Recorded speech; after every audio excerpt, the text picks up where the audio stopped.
Hey guys, hope everything's going well. You guys know the drill. Smash the like button, subscribe if you haven't, comment down below.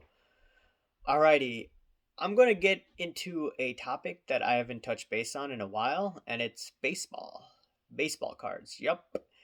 And I've only watched maybe 2 minutes of baseball this year, but I still follow what's going on, and I'm going to probably start watching in about a few weeks. Now I'm probably gonna get streaming cable again. I may get Hulu, and I may just watch the games. The Cubs stink here, or they're not as good as they were in the past. So I'm just gonna be watching the White Sox because they have that announcer Steve Stone who used to announce the Cubs, and I really like Steve Stone's analysis. And the White Sox have a fun, exciting team. And they have some of the Cubs pieces from the past, from the farm system, like Dylan Cease and Eloy Jimenez. But Jimenez is injured. But I wanted to get into some of the cards that I'm looking at right now, some that are probably selling, and just talking about others. And we're selling this one card. By the time you see the video, it will have sold on eBay. Anyways, this Chris Bryant card. Oh my God! Let me take it out of the protector. Isn't as good.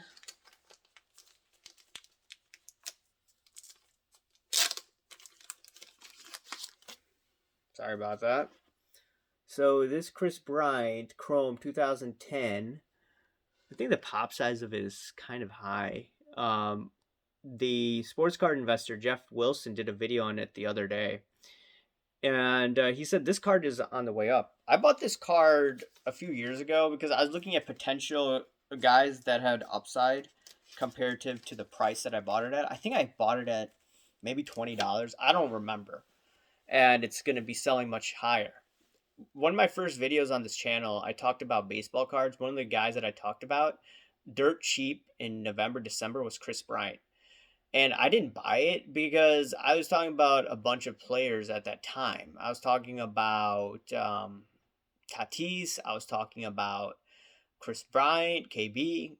I was talking about that one dude that's traded to the Mets that I'm going to talk about in a minute, Lindor, and Javi Baez. I was basically looking at some of these guys like KB and Baez that would be free agents. And some of these guys tend to do very well before they become free agents. The conspiracy theory is they use a lot of painkillers.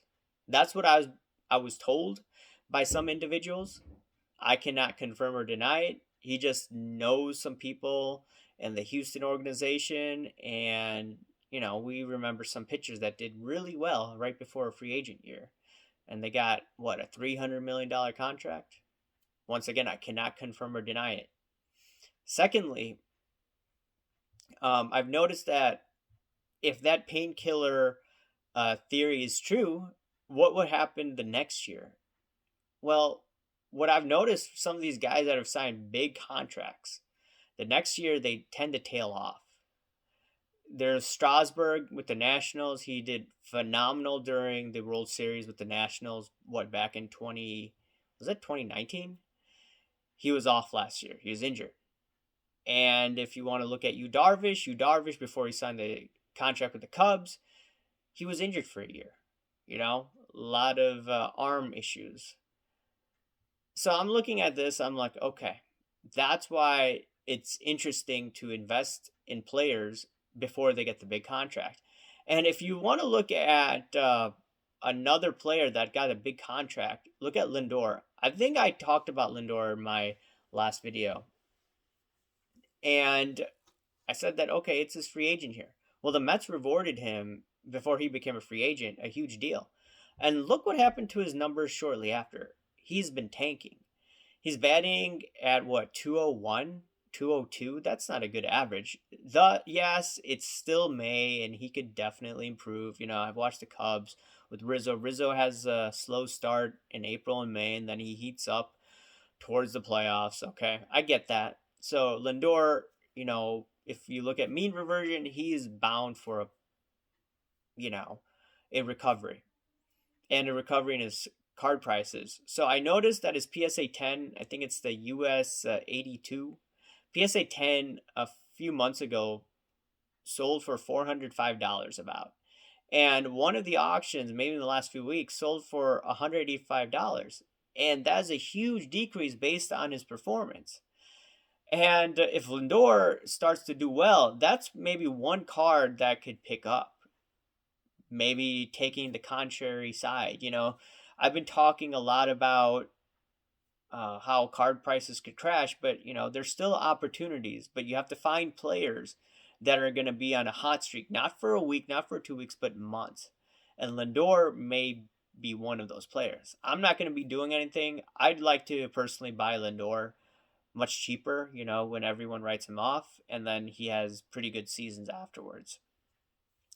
I'm also looking at the White Sox. I haven't watched any of their games. I may want to watch it since I live in the Chicagoland area and Tony La Russa is managing them, and he's always, has been successful where he's gone, whether it's Oakland, whether it has been St. Louis. Yeah, he was with the White Sox, and I believe he did get fired, but he's back. Still in his 70s, doing a good job thus far. Still, it's early, but in the offseason, I bought a lot of cards because I was thinking the next 5 years, the White Sox probably will be going to a World Series, with La Russa or not. So I bought these autos ungraded. Swan Moncada auto, National Treasures. I bought or Michael Kopech. This is a National Treasures. It's 74 out of 99. I think it's his rookie year card. Granted, I didn't spend more than $20-$30 on these cards. This one I may have spent 40 some.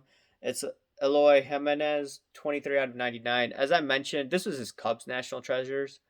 I like it because it's with the Cubs uniform, and I think it was one of the biggest mistakes the Cubs made.